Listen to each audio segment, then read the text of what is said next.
Assalamualaikum warahmatullahi wabarakatuh. Perkenalkan, kami dari kelompok 4A yang beranggotakan Fentin Agustin, Leli Utari, dan Rahmanita Sukrania Putri.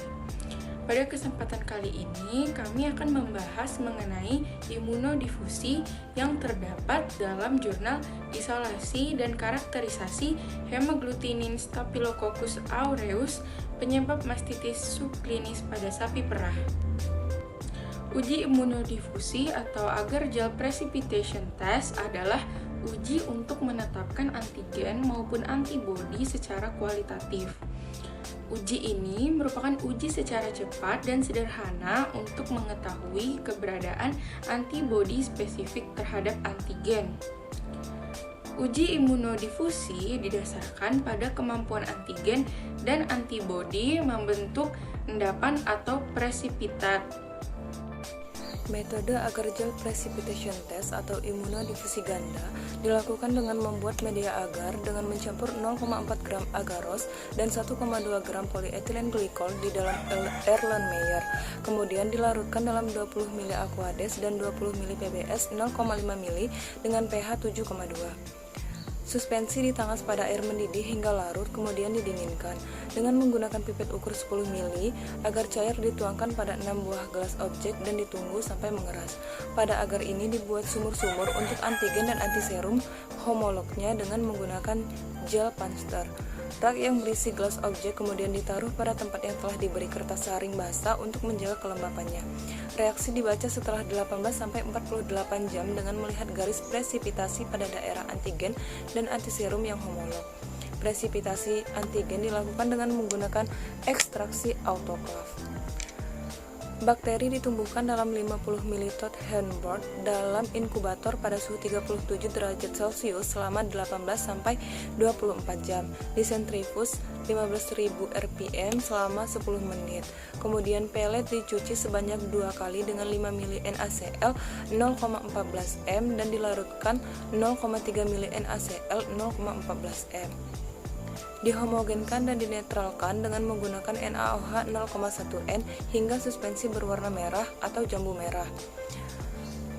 Suspensi selanjutnya diautoklav selama 15 menit pada 120 derajat Celcius, kemudian disentrifus selama 10 menit, 15.000 rpm, dan supernatan yang dihasilkan digunakan sebagai antigen.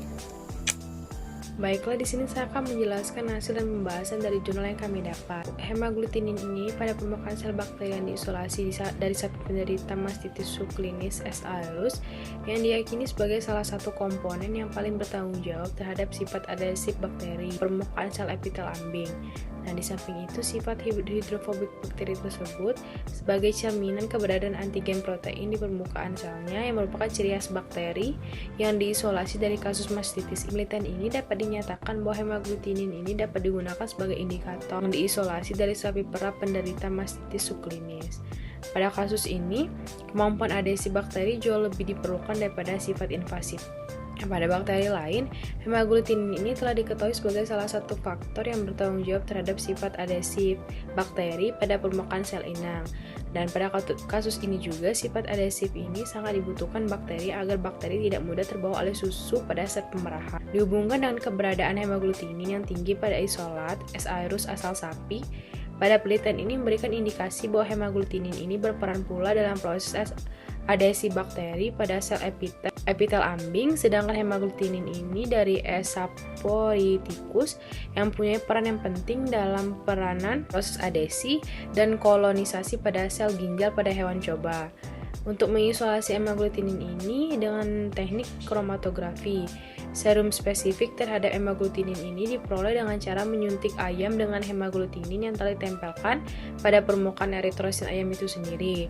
Nah, ayam akan membentuk antibodi spesifik yang hanya terhadap hemaglutinin yang menempel pada permukaan eritrosit, tetapi tidak terhadap eritrositnya sendiri.